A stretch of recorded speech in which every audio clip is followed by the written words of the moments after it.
Shalom jemaat yang dikasihi Tuhan, berikut adalah 5 hal penting dalam mengikuti ibadah online. Pertama, persiapkan diri Anda dan gunakan pakaian yang rapi untuk beribadah kepada Tuhan. Kedua, tentukan lokasi saat hendak mengikuti ibadah online.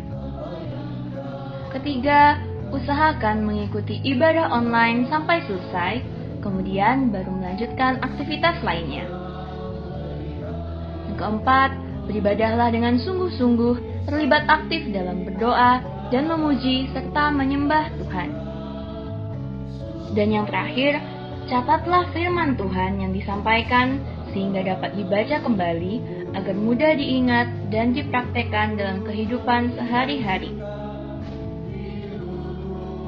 Mari kita persiapkan diri kita untuk masuk dalam hadirat Tuhan. Selamat beribadah, Tuhan Yesus Kristus memberkati. Puji nama Tuhan. Shalom saudara. Shalom. Kita berjumpa lagi dalam ibadah pendalaman Alkitab di sore menjelang malam hari ini. Saya percaya saat ini saudara sudah benar-benar mempersiapkan diri saudara untuk datang masuk dalam hadirat Tuhan, memuji dan memuliakan Tuhan. Amin. Mari saat ini kita akan segera memulaikan ibadah kita. Untuk itu mari kita mempersiapkan diri kita di hadapan Tuhan. Kita satukan hati kita tundukkan kepala kita berdoa. Terima kasih ya Tuhan, puji dan syukur kami naikkan kepadamu karena Engkau yang sudah memberkati seluruh kehidupan kami Tuhan, sehingga pada saat ini kami boleh ada lagi di rumah kami dimanapun kami berada saat ini Tuhan. Untuk kami mempersiapkan diri kami ingin menghadap hadirat-Mu Tuhan. Kami ingin mempersembahkan hidup kami sebagai korban syukur, ucapan syukur untuk semua kebaikan-Mu dalam hidup kami. Terima kasih Tuhan, urapi kami semua dengan kuasa Roh Kudus-Mu. Kami percaya Tuhan, di saat kami menaikkan pujian, menaikkan penyembahan kami Tuhan, hadirat-Mu kami boleh rasakan dan mujizat-Mu boleh terjadi dalam setiap kehidupan kami. Terima kasih ya Tuhan. Segala bentuk pekerjaan roh jahat iblis yang mencoba mengganggu ibadah ini, kami mau ikat, kami patahkan, kami hancurkan di dalam nama Tuhan Yesus Kristus. Biarlah darah-Mu terus menyucikan kami, menguduskan kami, sehingga kami boleh terus dilayakkan Tuhan di hadapan-Mu. Terima kasih Tuhan, di dalam nama Tuhan Yesus Kristus. Haleluya. Amin. Terima kasih Tuhan. Saat ini kami menyembah-Mu. Biarlah Roh Kudus-Mu ada di tengah-tengah kami, ada dalam setiap kehidupan kami Tuhan. Saat ku menyembah-Mu, Roh-Mu bekerja, Roh-Mu bekerja. Amin. Saat ku memuji-Mu, Kau bertahta, Kau bertahta di atas pujian. Ku angkat hatiku, ku pandang kekudusan-Mu. Saat ku sembah, ku ku rasakan kehadiran-Mu Tuhan. Mari setiap kita yang merindukan kehadiran Tuhan, katakan saat ku menyembah, saat ku menyembah-Mu, Roh-Mu bekerja. Saat ku memuji-Mu, Kau bertahta, Kau bertahta di atas pujian. Ku angkat hatiku, kami pandang kekudusan-Mu Tuhan. Haleluya Yesus. Saat ku sembah, ku puji, ku rasakan kehadiran-Mu Tuhan. Ku angkat hati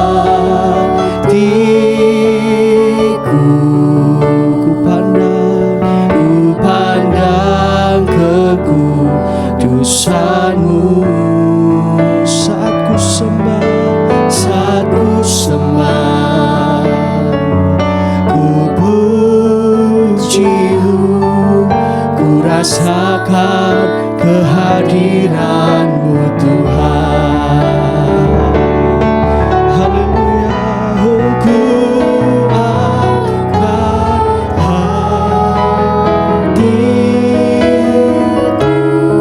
Amin. Ku pandang kekudusan-Mu saat ku sembah. Oh, ku puji. Haleluya Yesus. Ku rasakan kehadiran. Kami angkat hati kami Tuhan. Haleluya. Oh, kami mau terus pandang kekudusan-Mu Tuhan. Terima kasih Yesus. Amin.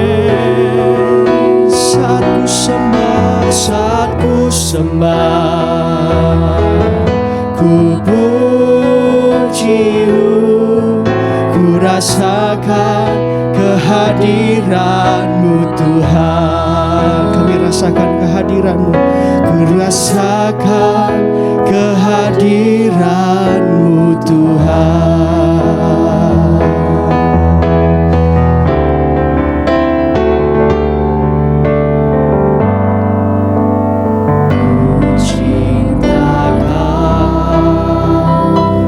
Yesus, ku puji Kau. Yesus, ku sembah Kau. Yesus, Tuhan dan Rajaku, dengan segenap hati dan dengan segenap jiwaku, akal budi, ku cinta Kau, ku cinta Kau, ku cinta Kau. Yesus, ku puji Kau. Haleluya.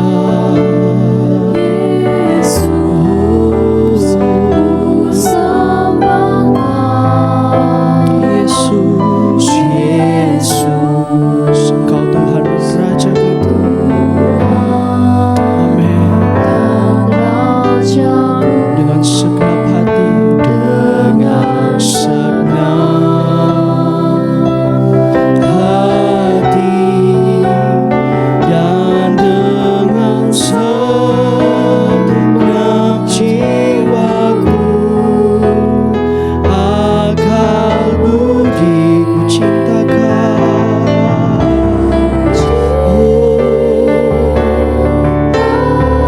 Musik memuji Tuhan, mari saudara angkat hatimu sembah Dia. Oh, kami cinta Engkau Tuhan. Ku puji Kau. Oh, haleluya.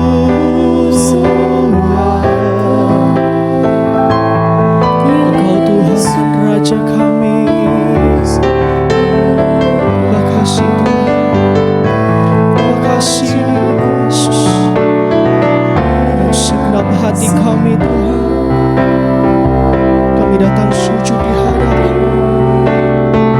Biarlah Roh Kudus mau bekerja dalam hidup kami Tuhan. Haleluya Yesus. Oh, haleluya, haleluya, haleluya. Oh, ku cinta Kau, ku cinta Kau. Amin.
dengan segenap hati,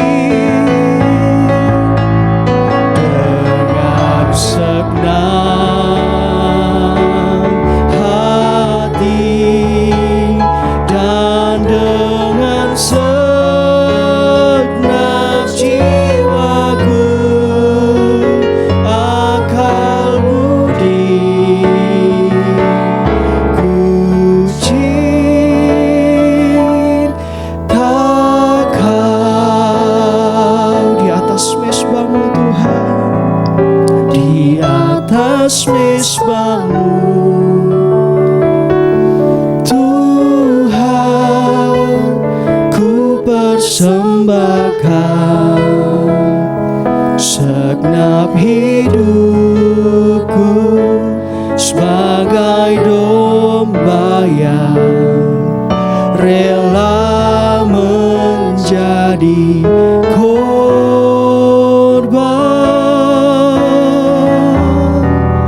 Namun ku yakin Tuhan, Kau pasti beriku kemenangan, sebab Kau mempelaiku yang mengasihiku. Mari sambil kita mempersiapkan diri untuk menerima firman Tuhan, kita angkat pujian ini dari awal. Siapa dapat memisahkanku dari kasih-Mu? Sekalipun banyaklah tantangan,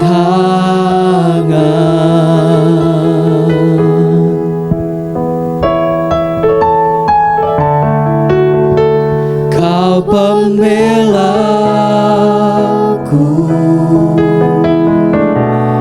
ada di pihakku.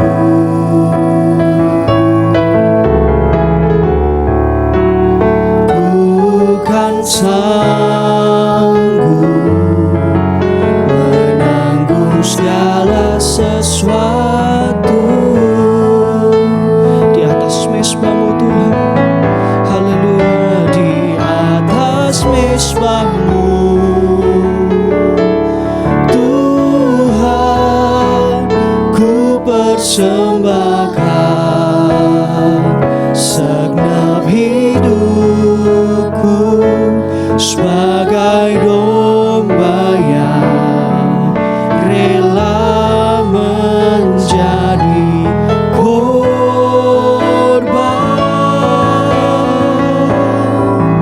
Namun ku yakin Tuhan, Kau pasti beriku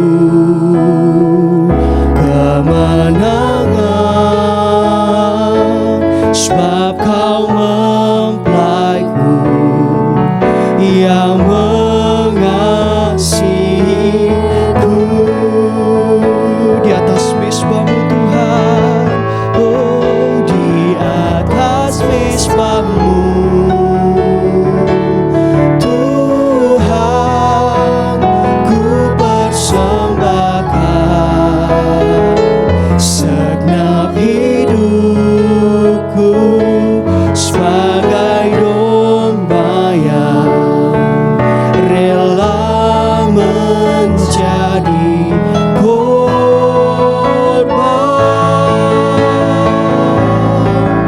Namun ku yakin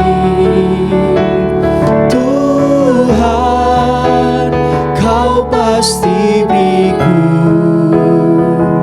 kemenangan, sebab Kau mempelaiku yang mengasihiku. Sebab Kau mempelaiku, sebab Kau mempelaiku yang mengasihiku.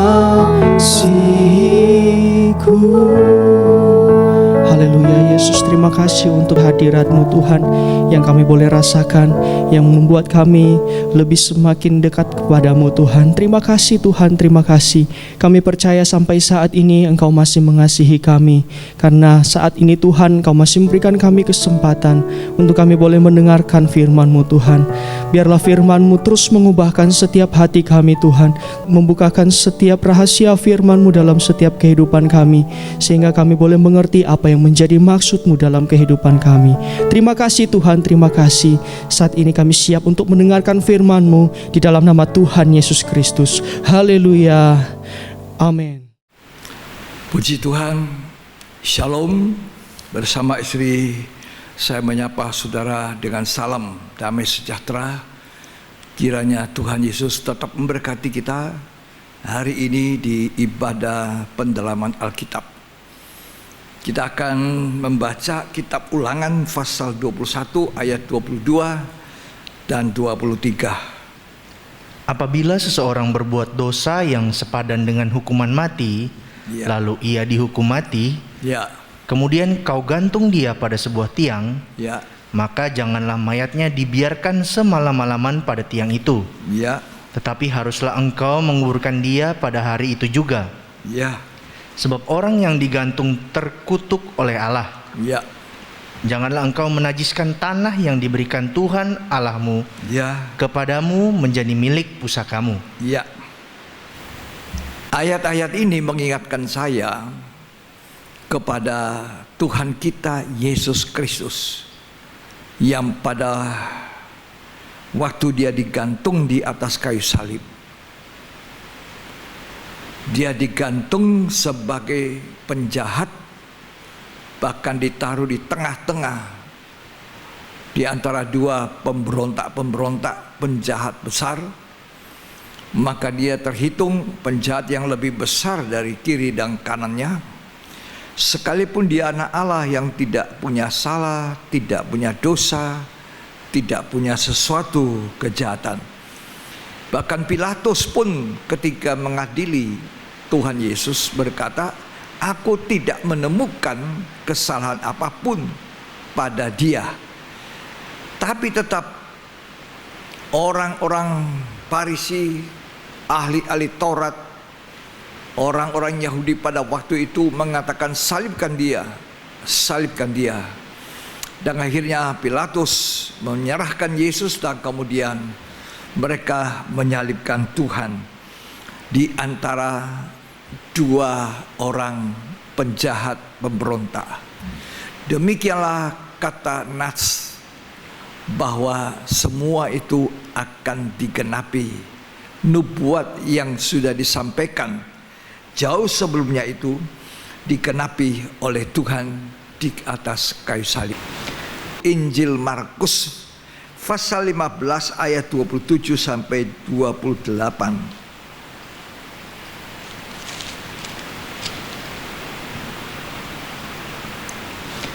Bersama dengan dia disalibkan dua orang penyamun, seorang di sebelah kanannya dan seorang di sebelah kirinya. Demikianlah genaplah nas Alkitab yang berbunyi, ia akan terhitung di antara orang-orang durhaka. Nah, di antara orang-orang durhaka, di antara penjahat-penjahat, Tuhan itu disamakan penjahat. Yesaya sudah menubuatkan jauh sebelum kejadian itu terjadi. Markus menuliskan bahwa itu adalah penggenapan firman Tuhan. Coba kita baca Yesaya 53 ayat yang ke-12. Sebab itu aku akan membagikan kepadanya orang-orang besar sebagai rampasan. Dan ia akan memperoleh orang-orang kuat sebagai jarahan. Ia akan memperoleh orang-orang kuat sebagai jarahan, yaitu sebagai ganti karena ia telah menyerahkan nyawanya ke dalam maut.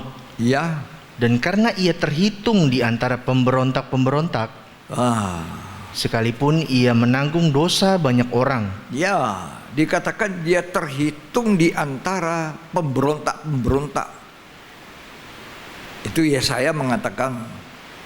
Dan Markus mengatakan, demikianlah nas kitab suci digenapkan ketika Tuhan digantung di atas kayu salib di antara orang-orang durhaka. Dan mayatnya atau tubuhnya Kristus itu langsung pada saat itu juga diturunkan untuk dikuburkan. Dan ada orang yang bernama Yusuf dari Arimatea, seorang kaya, tapi dalam Injil yang lain dikatakan seorang majelis agama, seorang yang baik, seorang yang dihormati, datang kepada Pilatus untuk meminta supaya dia yang menguburkan tubuh atau mayat daripada Tuhan Yesus. Lalu seorang yang pernah datang malam-malam bercerita, itulah Nikodemus, juga datang bersama dengan Yusuf Arimatea untuk merempah-rempahi tubuh Kristus sebelum dikuburkan di kubur yang baru. Ya, bukan kubur yang bekas dipakai, kubur yang baru diberikan kepada tubuh mayat daripada Kristus, dikuburkan. Tetapi kita tahu pada hari ketiga Tuhan Yesus bangkit dari antara orang mati sebagai buah sulung. Saudara yang kekasih, yang tadi kita baca di dalam kitab Ulangan 21 berkata bahwa itu adalah orang yang terkutuk oleh Allah karena orang ini telah berbuat kejahatan. Jadi orang yang digantung di tiang itu adalah orang yang terkutuk. Kita mau baca Galatia pasal 3 ayat 13 sampai ayat 14. Kristus telah menebus kita dari kutuk hukum Taurat, dengan jalan menjadi kutuk karena kita. Sebab ada tertulis, terkutuklah orang yang digantung pada kayu salib.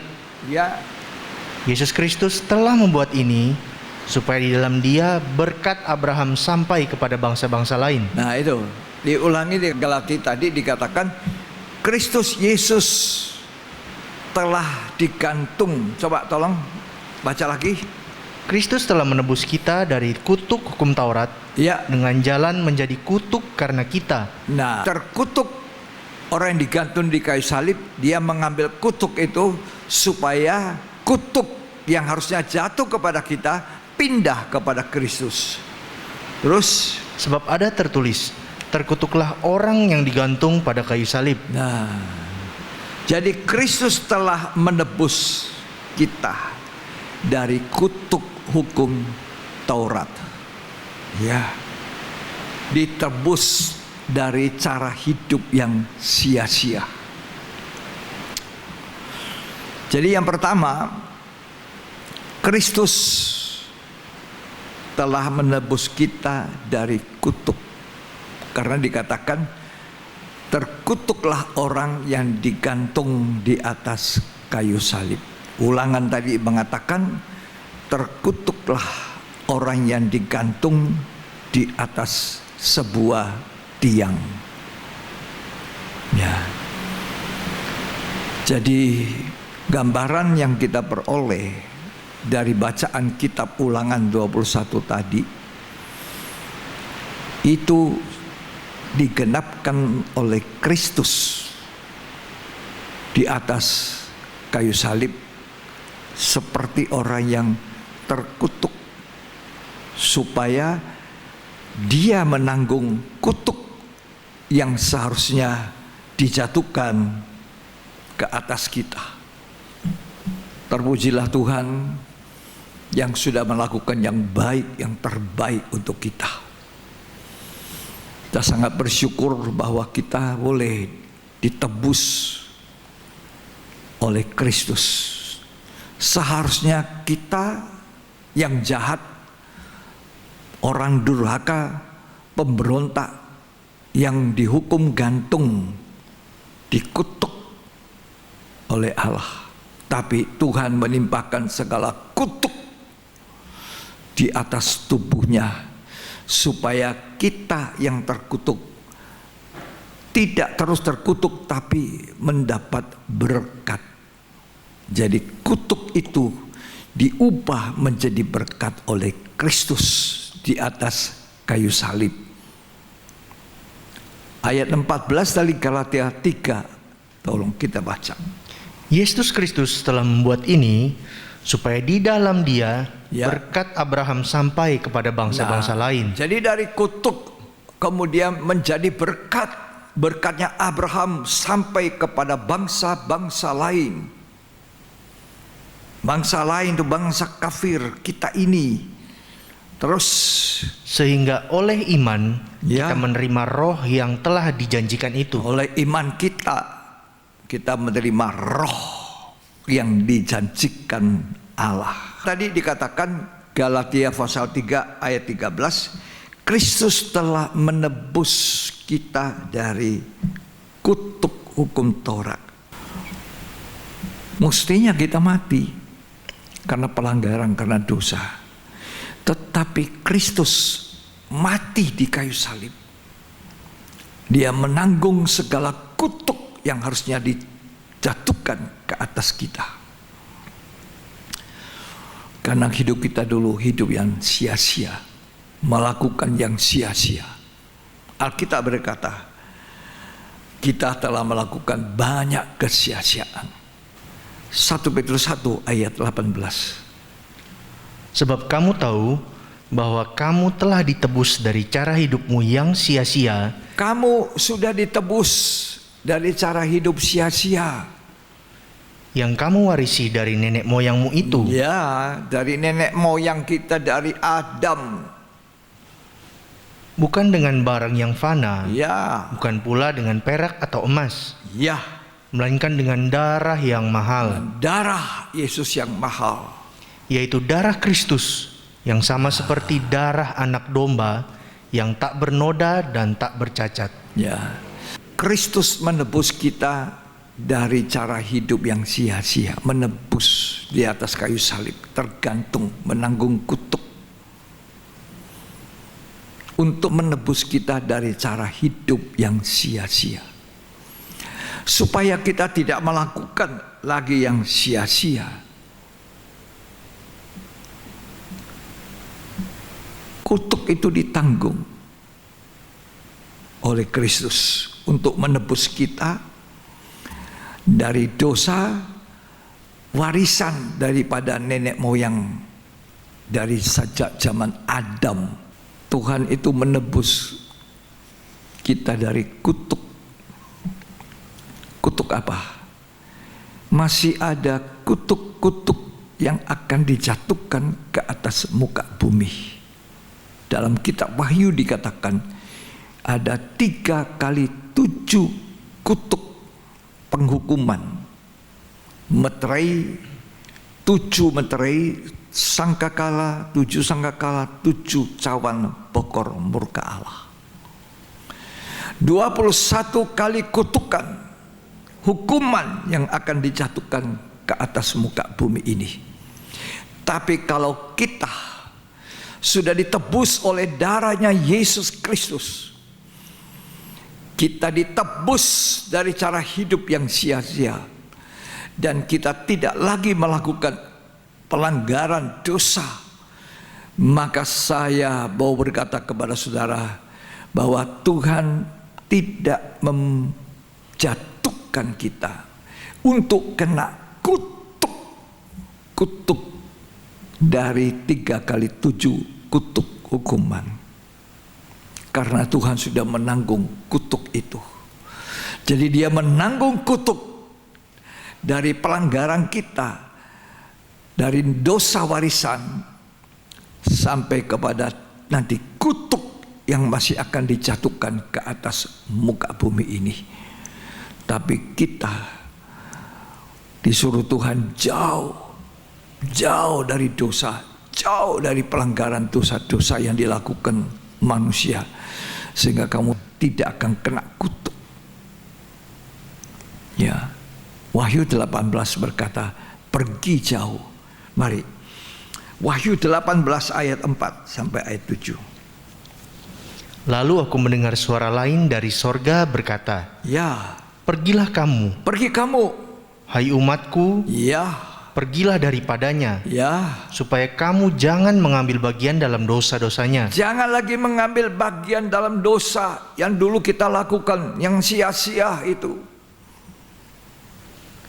Hargai korban Kristus. Hargai darah yang mahal, kata Petrus. Kita ini ditebus dengan darah yang mahal. Darah yang suci.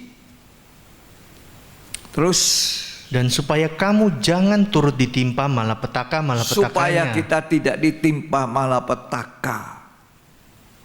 Terus, Sebab dosa-dosanya telah bertimbun-timbun sampai ke langit. ya, itu kalau manusia nanti tidak mau bertobat, sudah diturunkan kutuk, hukuman-hukuman. Itu seperti bangsa Israel waktu mau keluar dari Mesir. Firaun tidak mau melepaskan mereka. Firaun berkeras hati. Dan akhirnya Tuhan menurunkan 10 tulah, 10 kutuk di Mesir. Ya, surah yang kita baca tadi ini, bahwa Yesus mati untuk menebus kita dari kutuk hukum Taurat, kutuk yang mestinya kita ini dijatuhkan hukuman mati karena pelanggaran kita, karena hidup kita yang sia-sia. Itu telah ditanggung oleh Kristus di atas kayu salib. Dengan apa? Bukan dengan emas perak yang fana. Bukan barang fana. Tetapi dengan darah yang mahal. Seberapa banyak kekayaan kita, seberapa banyak emas perak kita tidak bisa menebus dosa kita.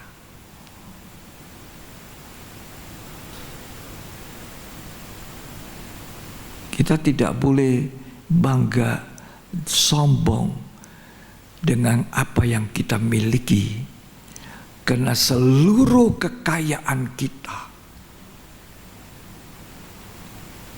seluruh emas perak, kekayaan tidak bisa membayar dosa kita supaya tidak dihukum.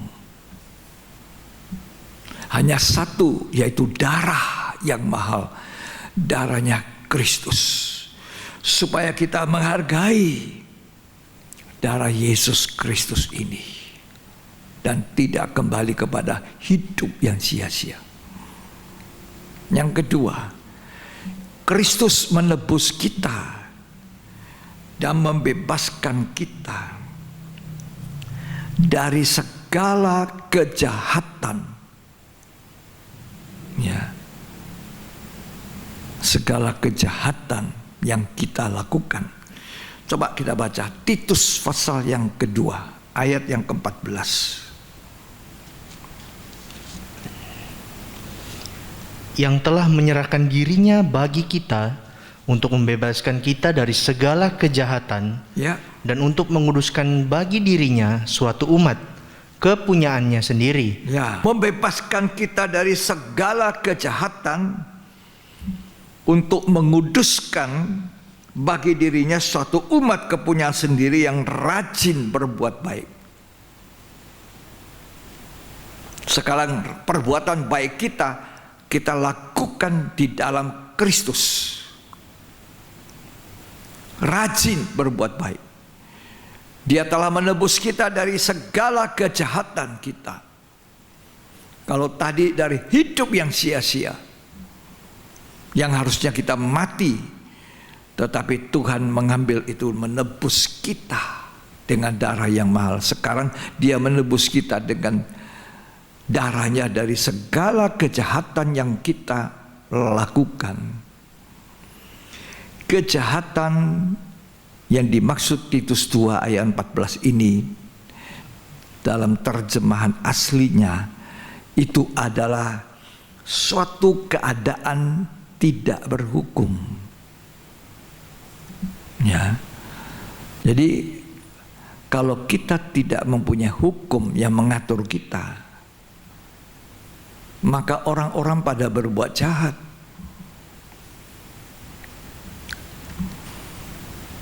Tuhan menebus kita dari suatu keadaan yang tidak berhukum, tidak punya hukum. Suatu negara kalau tidak punya hukum akan jadi kacau balau, sama seperti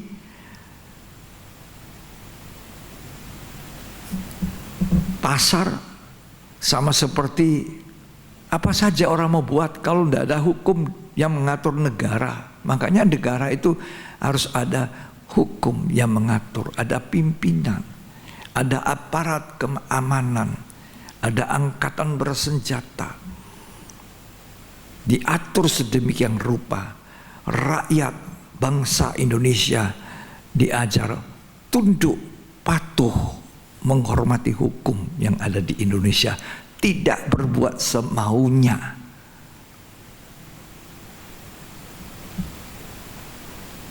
Jadi dulu kita ini berbuat semaunya, kita tidak punya hukum. Nah, kita ditebus dari suatu keadaan yang tidak berhukum. Tindak kejahatan yang kita lakukan dulu itu, karena kita tidak mengenal hukum-hukum Kristus, kita tidak punya firman Allah itu. Kita hanya melakukan semuanya dosa-dosa dengan hawa nafsu, keinginan. Kita tanpa pengharapan, tanpa hukum, tanpa janji-janji Allah. Sekarang kita memiliki janji-janji Allah. Kita harus diatur oleh firman.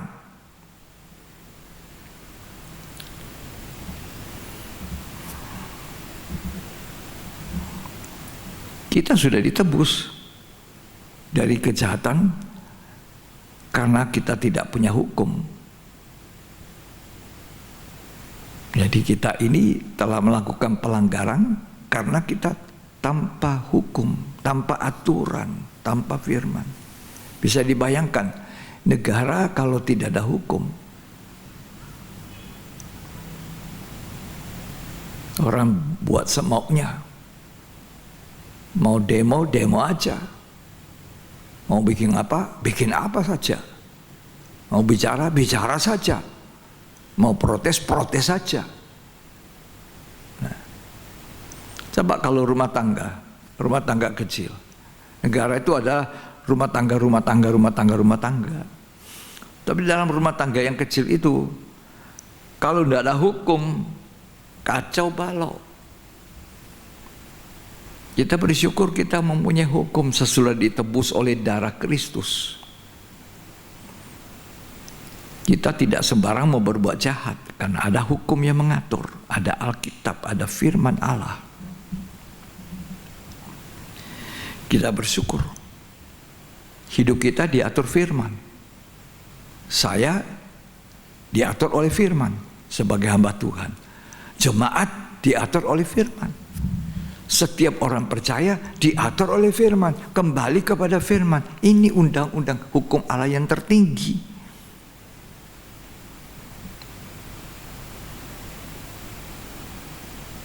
Hukum Allah mengatakan kita harus hormati pemerintah kita. Hormati. Hukum Allah mengatakan kita harus menghormati orang tua kita. Hormati. Hukum Allah mengatakan taatilah orang tuamu dalam Tuhan. Ya, hormati, taati.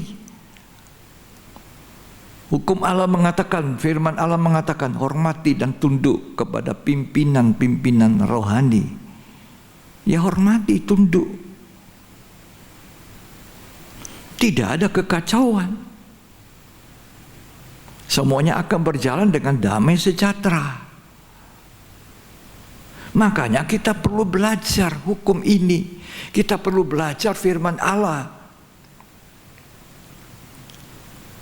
Kalau kita tidak pernah belajar, tidak suka baca, tidak suka renungan firman Allah, maka kelakuan kita buruk. buruk. Terjadi kekacauan. Rasul Paulus mengatakan kepada Titus, tertibkan orang-orang yang hidupnya kacau. Begitu juga aparat pemerintah diperintahkan oleh panglima angkatan bersenjata, tertibkan itu. Karena sebetulnya negara kita berhukum, kerajaan sorga berhukum, gereja punya hukum, hukum perjanjian baru, hukum perjanjian lama.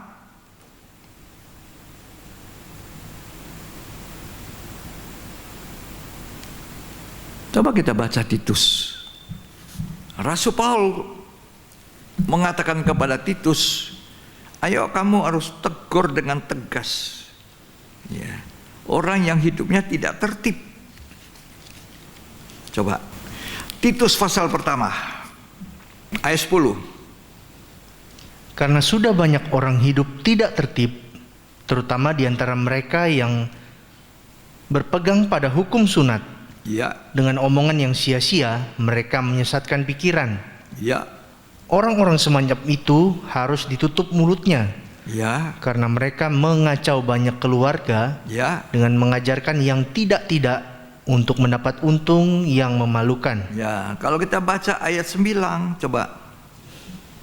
Dan berpegang kepada perkataan yang benar, yang sesuai dengan ajaran yang sehat. Ya, ajaran sehat. Terus supaya ia sanggup menasihati orang berdasarkan ajaran itu. Misalkan hukum Allah ini, firman Allah. Kan kita sudah ditebus dari kehidupan yang tidak berhukum, kejahatan yang kita lakukan. Sekarang setelah kita ditebus Tuhan dari cara kita hidup tanpa hukum, maka kita sekarang harus menghargai hukum itu, menghargai firman. Alangkah indahnya.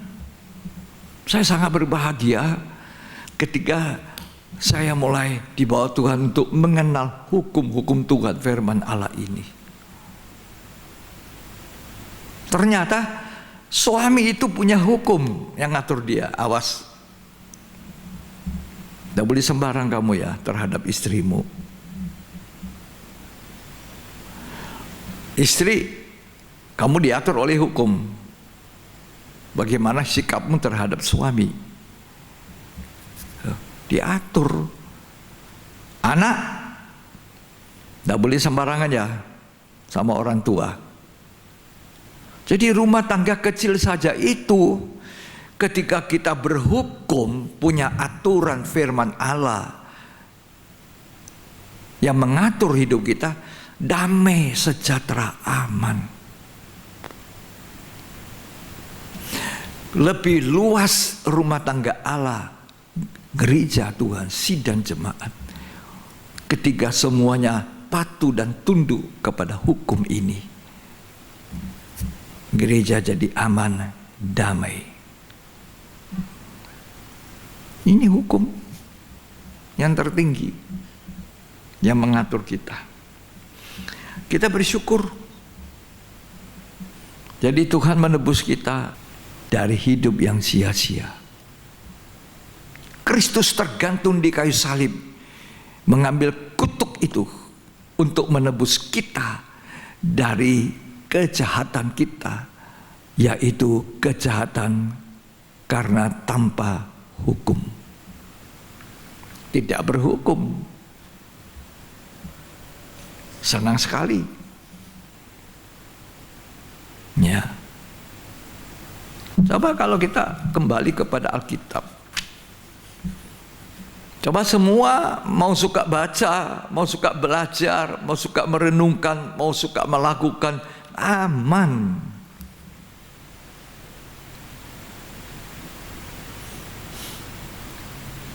Negara pun aman.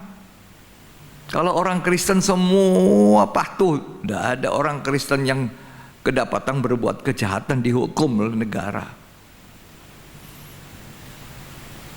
Patuh.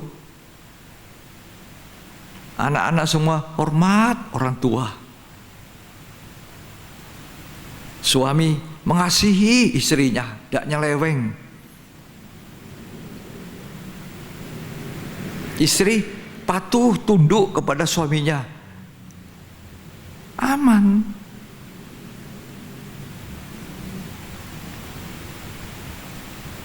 Karena Kristus sudah menebus kita dari kehidupan tanpa hukum. Nah, kalau orang tidak berhukum, itulah kejahatan yang dilakukan. Tadi Titus 2. Dalam bahasa aslinya, kejahatan situ adalah dari suatu keadaan yang kita tidak punya hukum. Dulu kamu tidak tahu kalau berbuat ini dosa, sekarang tahu. Berarti kita sudah ditebus. Jangan kembali kepada hidup sia-sia, jangan kembali kepada dosa lama, jangan kembali kepada kejahatan yang lama. Ya. Yang ketiga, ini Tuhan sudah ganti dengan berkat. Baca Galatia 3 ayat 14. Jadi kutuk-kutuk yang tadi saya katakan itu digantikan dengan berkat.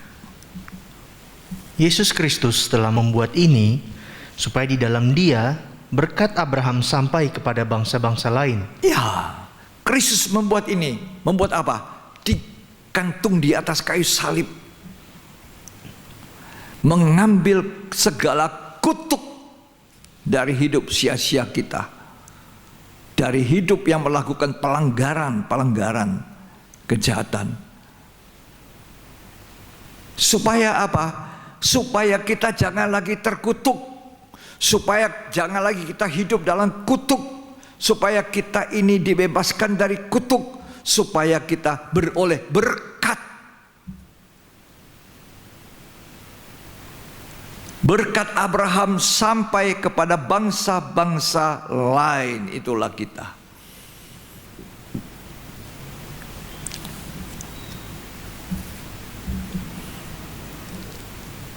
Jadi kutuk menjadi berkat. Kutuk menjadi berkat. Saudara senang? Ya, mestinya kita ini terkutuk. Kita mestinya digantung di tiang itu. Kita yang mestinya digantung di tiang, mati, disalib. Tapi Kristus menggantikan kita. Dia yang menanggung kutuk. Yesaya menggambarkan, Dia menanggung segala kelemahan saya, segala kejahatan saya, semuanya ditimpakan kepadanya. Sehingga kata Yesaya, wajahnya tidak lagi dikenal, begitu buruk rupanya. Ketika Yesus dimahkotai duri, paku-paku duri masuk, darah mengucur, membuat orang tidak mengenal Dia lagi. Begitu buruk mukanya. Sekucur tubuhnya penuh dengan bilur-bilur. Tapi saya dan saudara harus bersyukur bahwa bilur-bilur itulah yang menyehatkan kita.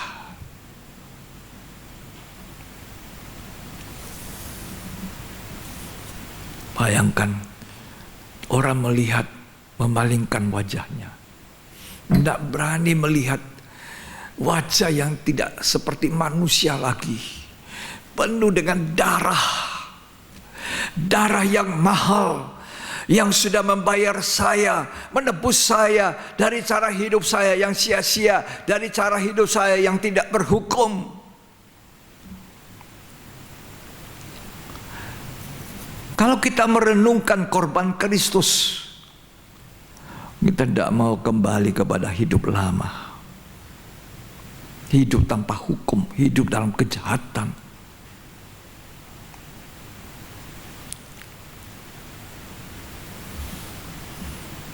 Yesaya mengatakan segala penyakit yang ada pada tubuh kita ditimpakan ke sana. Segala kelemahan-kelemahan saya ditimpahkan ke kayu salib itu. Segala kutuk ditanggung. Terkutuk orang yang digantung di atas kayu salib. Kitab Ulangan tadi, yang digantung di atas tiang itu adalah orang yang dikutuk. Coba baca Yesaya 53. Ya. Ayat 3. Ia dihina dan dihindari orang, seorang yang penuh kesengsaraan dan yang biasa menderita kesakitan. Ya. Ia sangat dihina sehingga orang menutup mukanya terhadap dia. Ya. Dan bagi kita pun dia tidak masuk hitungan. Tetapi sesungguhnya penyakit kitalah, penyakit saya dan penyakit saudara yang ditanggungnya. Termasuk penyakit yang kita tidak ketahui yang ada pada tubuh kita. Kalau kita percaya bahwa Tuhan sudah menanggung semuanya, maka penyakit itu pindah kepada tubuhnya Yesus Kristus. Haleluya. Terus, dan kesengsaraan kita yang dipikulnya. Ya. Padahal kita mengira dia kena tulah. Terus, dipukul dan ditindas Allah. Wah, luar biasa. Terus, tetapi dia tertikam oleh karena pemberontakan kita. Nah, itu pemberontakan kita ini. Dia diremukkan.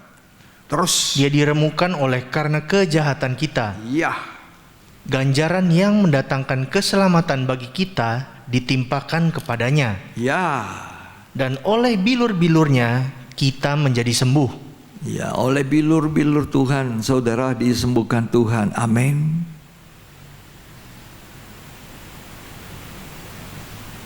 Apa saudara percaya? Ketika saya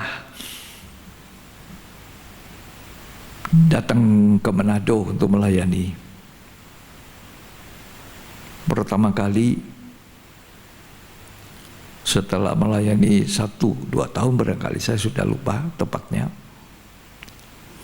Dan waktu itu ada seorang yang ikut berjemaat beberapa kali, dan saudaranya mempunyai anak yang umur 5 tahun. Waktu itu lagi marak-maraknya demam berdarah. Ya, saya diminta oleh saudaranya ini untuk mendoakan dia. Saya bilang gini, biarkan dia yang meminta saya. Ya, coba suruh dia telepon, jangan sampai saudaranya ini mau saya ke sana tapi dia sendiri tidak mau. Ternyata saudaranya bilang, oke, nanti saya suruh adik saya nelpon. Saya bilang silakan. Jadi ketika saya bicara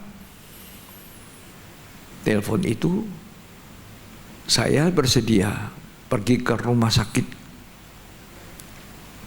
umum. Ya. Dan ketika saya masuk di ruangan ICU itu, saya lihat seorang anak 5 tahun kecil sedang gemetar-gemetar. Tensi tekanannya sudah 50. Dokter sudah angkat tangan.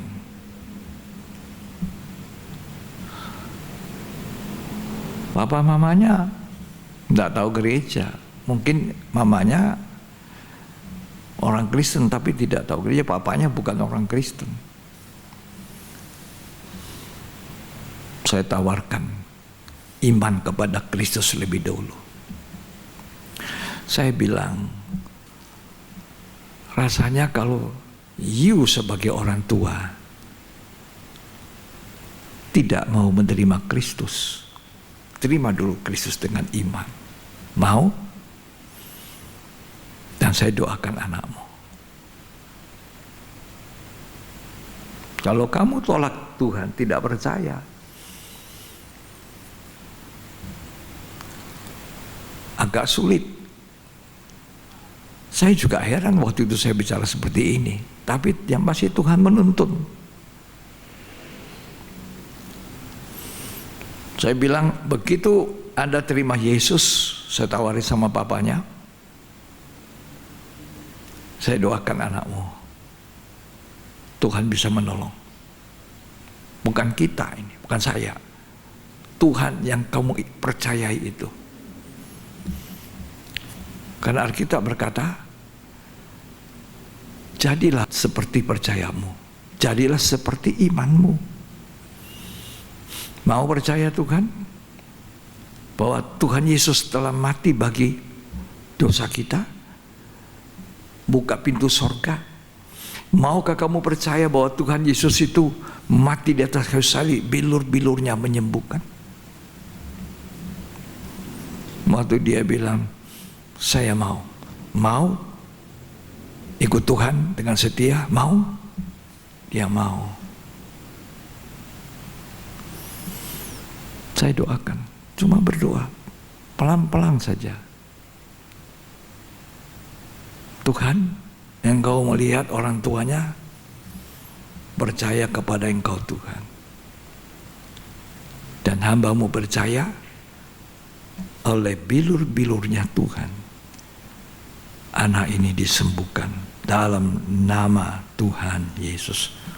Selesai itu, anak yang tadinya sudah gemetar-gemetar berhenti. Saya melihat, berhenti gemetarnya. Dan malam itu tidak tunggu, saya masuk ke rumah sakit itu untuk mendoakan. Sudah jam 11:30 malam. Dan saat itu langsung berhenti gemetarnya. Kemudian anak itu dinyatakan sembuh, dipulihkan Tuhan, pindah dari kamar ICU ke kamar biasa. Bapaknya sangat senang.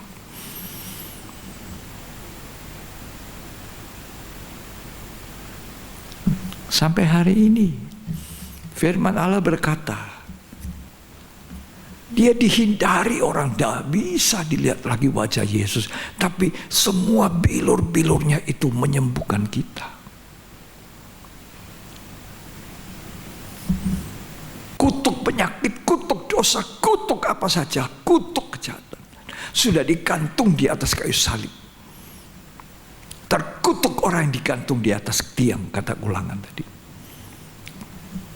Dan orang itu, anaknya sekarang sudah besar, sudah pemuda, sudah bekerja di bank lagi.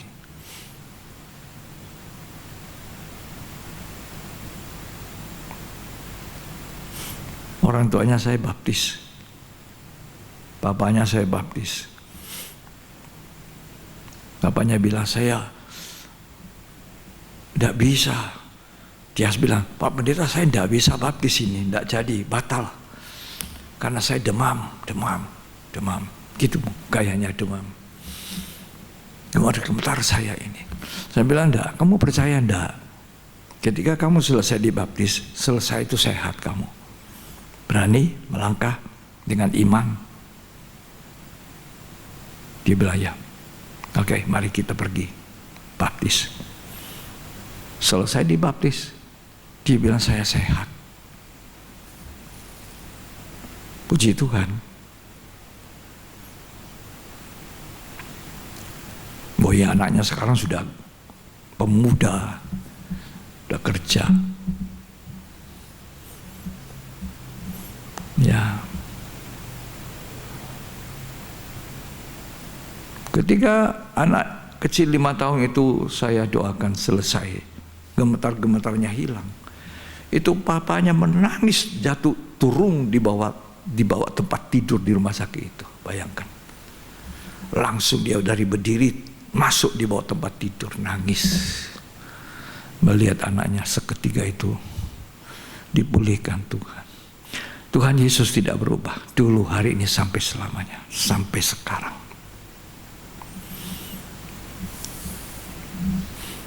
Ya, tapi saya mau lanjut sedikit.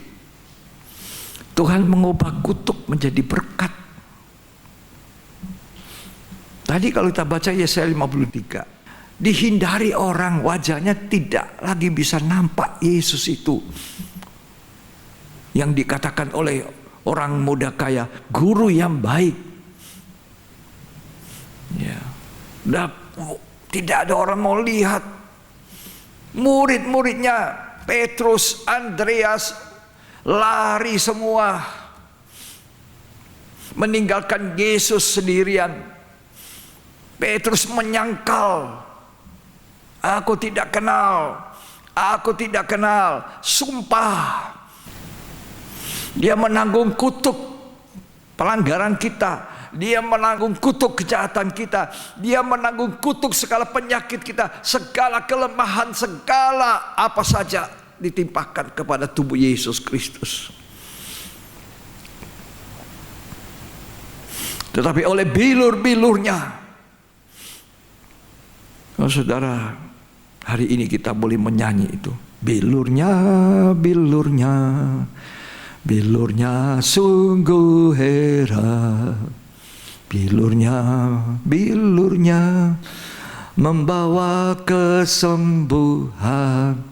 Asal percaya saja, semua sakit hilanglah. Oleh Tuhan Yesus tertolong. Gitu. Saya tanyain, kamu mau percaya? Iya mau. Puji Tuhan. Berkatnya Abraham sampai kepada kita. Abraham itu diberkati, luar biasa diberkati. Bahkan Tuhan mengatakan, Abraham, siapa yang memberkati engkau, aku berkati. Siapa yang mengutuki engkau, aku kutuki. Siapa yang memberkati kita akan diberkati. Siapa yang mengutuk orang percaya akan kena kutuknya. Itu berkatnya Abraham, kawan sejati daripada Tuhan. Luar biasa.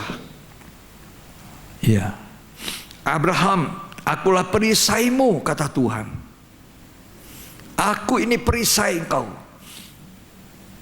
Ya, istimewa. Dikatakan ayat 14 tadi, Galatia 3, roh yang dijanjikan, Roh Kudus. Roh Kudus yang dijanjikan itu. Coba kita baca Efesus 1 ayat 13 sampai 14. Di dalam Dia kamu juga, karena kamu telah mendengar firman kebenaran, Ya, yaitu Injil keselamatanmu. ya. Di dalam Dia kamu juga, ketika kamu percaya, dimeteraikan dengan Roh Kudus. Dimeteraikan, tanda kepemilikan. Ketika kita percaya, kita dimeteraikan. Meterai, ini miliknya Tuhan. Terus yang dijanjikannya itu, ya, dan Roh Kudus itu adalah jaminan bagi. Jaminan. Roh Kudus itu jaminan. Roh yang dijanjikan, Roh Kudus itu jadi jaminan. Di dalam Amplified Bible dikatakan, disebutkan jaminan itu sebagai buah sulung. Yang pertama, atau jaminan sebagai rasa pendahuluan, cicip. First Scott, suatu kenikmatan surgawi yang dijanjikan Tuhan, dinyatakan kepada Allah kita, kepada kita, ketika kita dimeteraikan oleh Roh Kudus, kita menjadi orang percaya. Oh, sangat indah sekali ketika kita dibaptis Roh Kudus. Kita dicengkeram dengan kuasa Roh Kudus itu. Rasanya sudah tidak tahu apa-apa lagi kita. Begitu indahnya dalam bahasa lidah kita menyembah kepada Tuhan. Saudara tidak pernah alami? Kalau saudara belum pernah alami, saudara harus minta pada Tuhan, aku mau mencicipi itu.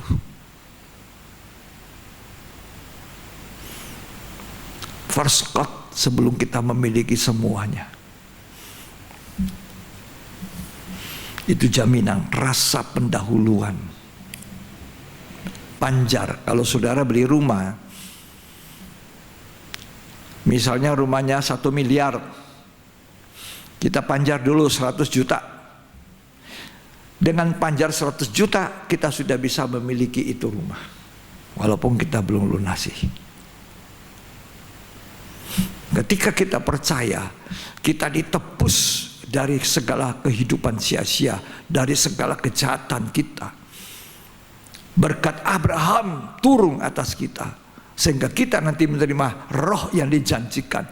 Maka kita menerima panjar, mencicipi kenikmatan dalam penyembahan, dalam bahasa lidah. Kita mencicipi suasana sorga itu. Suasana sorga turunlah. Suasana sorga turunlah. Rasanya itu sudah di sorga ketika kita pertama kali dibaptisan Roh Kudus. Kita berjalan dengan Roh Kudus.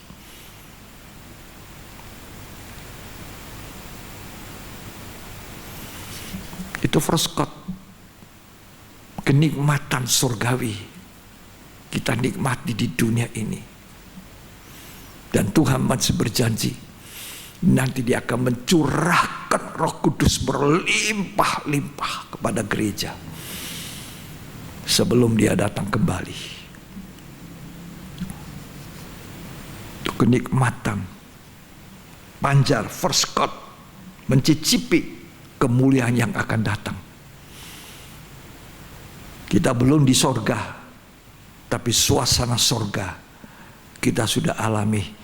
Kalau kita orang ditebus dari tidak berhukum, dari kejahatan yang kita lakukan karena kita tidak berhukum, rumah tangga diatur oleh hukum. Kita boleh mencicipi suasana sorga, bukan tiap hari bertengkar, tiap hari kekacauan.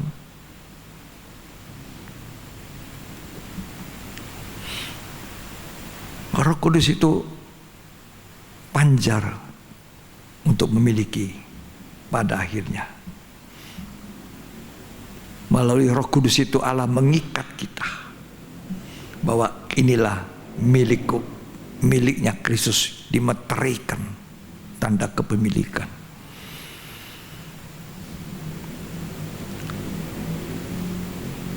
Senang sekali ya, Kristus menebus kita.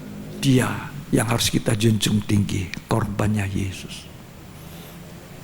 Jangan kembali kepada hidup sia-sia. Jangan kembali ke kehidupan yang tidak punya hukum. Jangan kembali untuk hidup bersenang-senang dengan hawa nafsu. Itu kehidupan tanpa pengharapan. Sekarang di dalam Kristus kita mempunyai pengharapan. Ya, itu anak yang 5 tahun demam berdarah dan dinyatakan sudah nggak ada apa-apa. Ini kejadian betul. Nggak tahu sekarang umur berapa itu anak.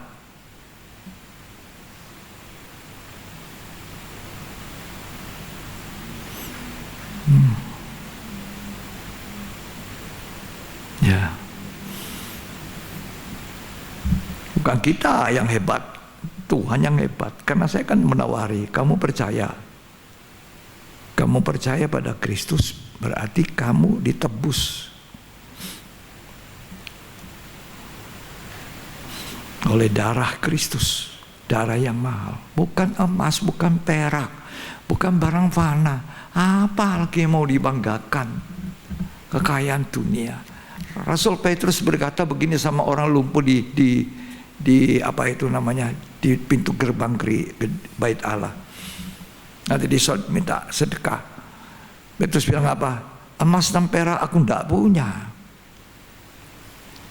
tapi ini yang aku punya, demi nama Yesus Kristus bangun, jalan. Dan orang itu jalan.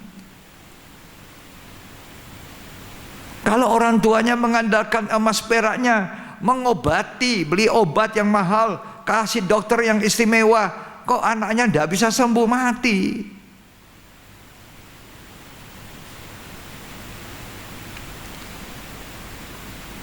Tapi ini didoakan, ditawari Yesus Kristus, percaya, mau. Dia lihat dulu anaknya, baru dia lihat saya lagi. Dia lihat anaknya, dia lihat saya. Orangnya sudah meninggal sekarang.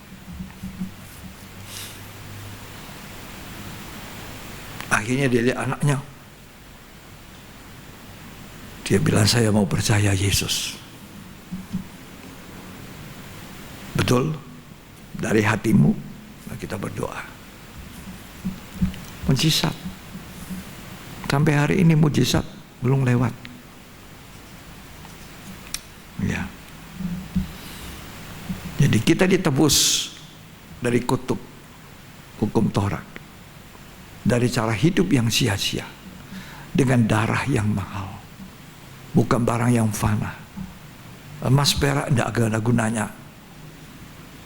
Orang sudah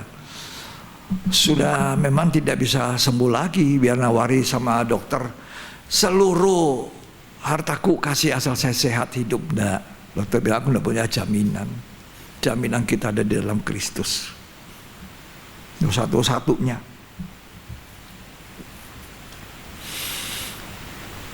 Titus mengatakan kita ditebus dari segala kejahatan. Kejahatan apa di sini? Pelanggaran hukum, karena tidak punya hukum. Sekarang kita punya hukum, kembalilah kepada hukum, berpegang kepada hukum, diatur oleh hukum. Kalau kita mau diatur oleh hukum, aman. Cuma sayang banyak orang Kristen tidak baca Alkitabnya. Kapan mau Alkitabnya dibaca? Kalau sudah sakit di rumah sakit. Saya biasa sering mengunjungi orang sakit dulu. Kok Alkitab ditaruh di bantalan? Orangnya tidak bisa baca. Saya bilang sama keluarganya, loh kok Alkitab ditaruh situ? Iya. Sebagai apa? Kayak jimat. Tidaklah Alkitab itu dibaca, isinya dibaca. Nggak ada kekuatan gaib ini dirobek-robek, dibakar ya habis. Isinya dibaca, dipindahkan ke hidup kita, di dalam loh daging kita, di situ dicatat. Jangan tidak berhukum. Ya.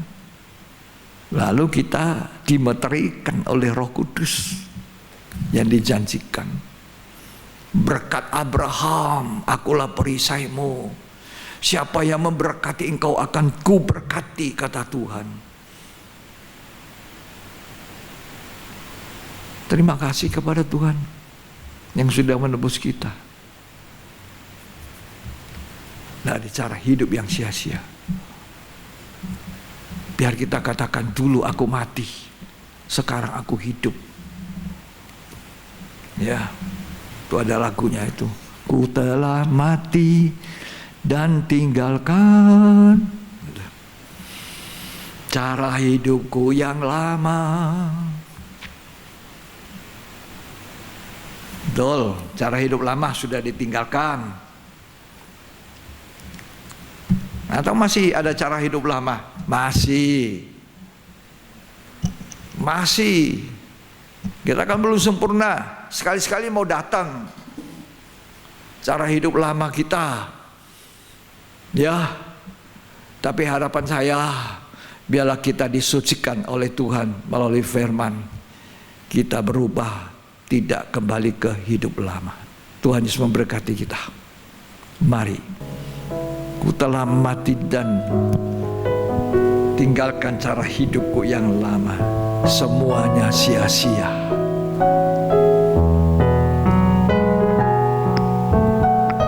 Bukan dengan barang fana kau bayar dosaku.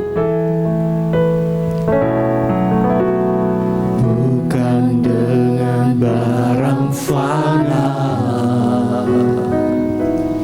kau membayar dosaku.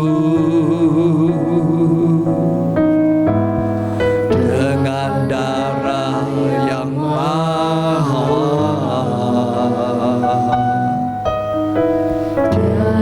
noda dan celah. Bukan dengan emas perak kau menebus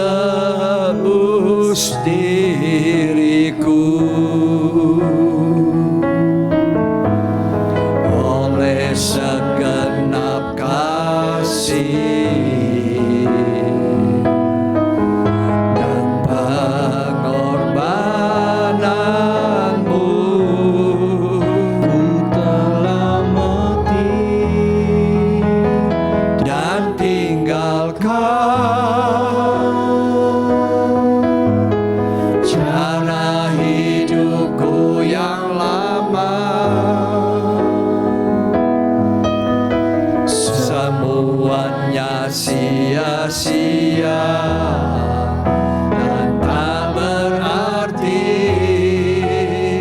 lagi hidup ini. Ku letakkan pada mezbah-Mu ya Tuhan. Jadilah padaku seperti yang Kau ingini. Ku telah mati, Ku telah mati dan tinggalkan cara hidupku yang lama. Semuanya sia-sia dan tak berarti lagi hidup ini. Ku letakkan pada mezbah-Mu ya Tuhan. Jadilah padaku seperti yang Kau ingini. Ku telah mati, Ku telah mati dan tinggalkan cara hidupku yang lama. Semuanya sia-sia dan tak berarti lagi hidup ini. Ku letakkan pada mezbah-Mu ya Tuhan.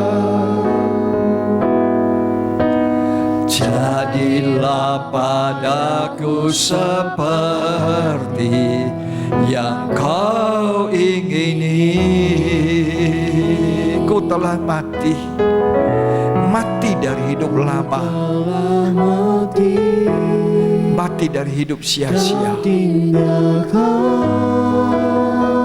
cara hidup yang lama, cara hidupku jadi pendurhaka, pemberontak, semuanya sia-sia dan tak berarti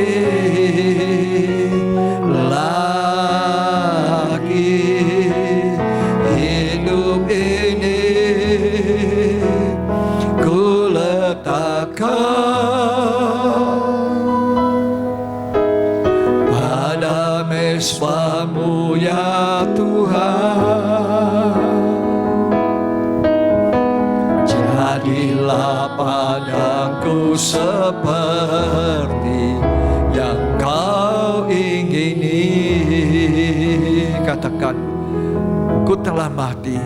Siapa yang mau mati betul-betul dari hidup lama dan hidup bagi Yesus? Tinggalkan cara lama.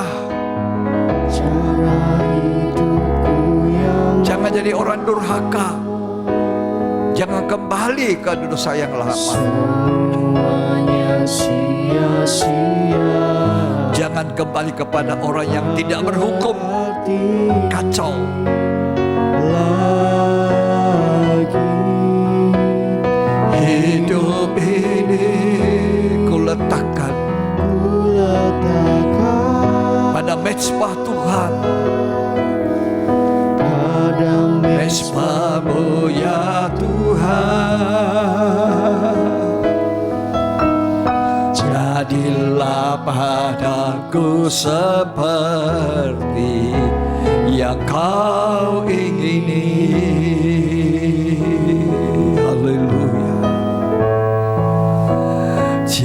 jadilah padaku seperti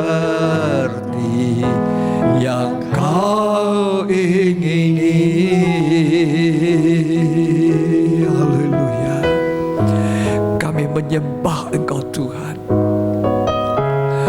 Kami memandang korban-Mu Yesus, harga darah yang mahal.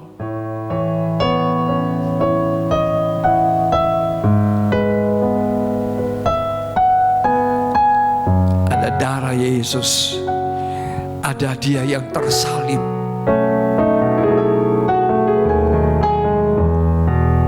Kita tinggalkan cara hidup lama, tinggalkan cara hidup yang sia-sia. Jangan kita menyalibkan Yesus 2 kali.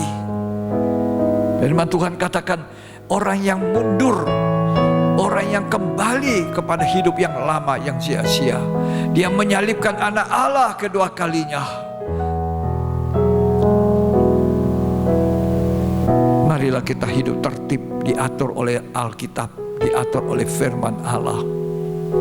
Belajarlah, bacalah, turutilah. Maka kebahagiaan akan menjadi bagian hidup kita. Kalau suami menuruti Alkitab, firman Allah, istri, anak, ya, semua kita akan jadi bahagia dan aman. Terima kasih Tuhan. Kami percaya firman Allah jadi berkat. Terima kasih Tuhan. Dalam nama Yesus Kristus. Amin. Puji Tuhan. Ya. Saya ingat hari-hari ini banyak lagu-lagu lama ketika baru bertobat. Alangkah indahnya ini. Terpaku di salib. Tinggikan korban Yesus. Kalau kita tinggikan korban Yesus, kita tidak kembali ke hidup yang sia-sia. Ya, semoga Tuhan memberkati kita dengan firman Allah ini yang sederhana dari kitab Ulangan.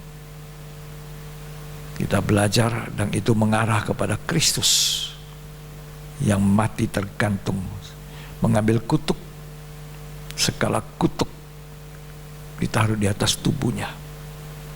Tapi kita jadi orang benar. Kita menerima bagian berkat Abraham. Ya, kita menerima Roh Kudus. Kita menerima rasa cicip surgawi ketika kita dipenuhi Roh Kudus. Kita boleh hancur hati menyembah Tuhan. Oh. Puji Tuhan. Mari kita akan segera mengakhiri ibadah ini. Mari kita mau menyanyikan satu lagu. Bapa, terima kasih. Saya sangat berterima kasih.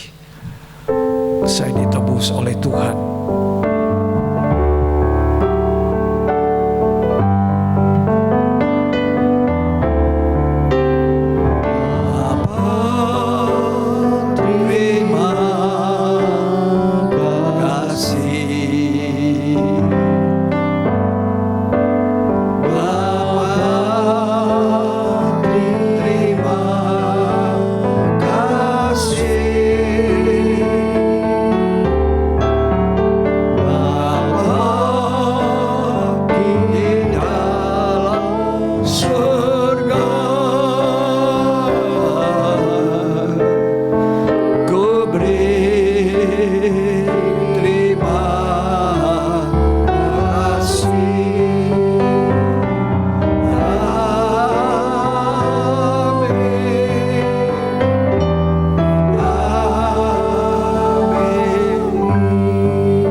Berkat, kasih karunia dan anugerah, cinta kasih, persekutuan Bapa, Putra dan Roh Kudus, Tuhan Yesus Kristus memberkati kita hari ini sampai selamanya, sampai Ia datang kembali. Terimalah berkat Tuhan, muliakan Dia dengan berkat-Mu.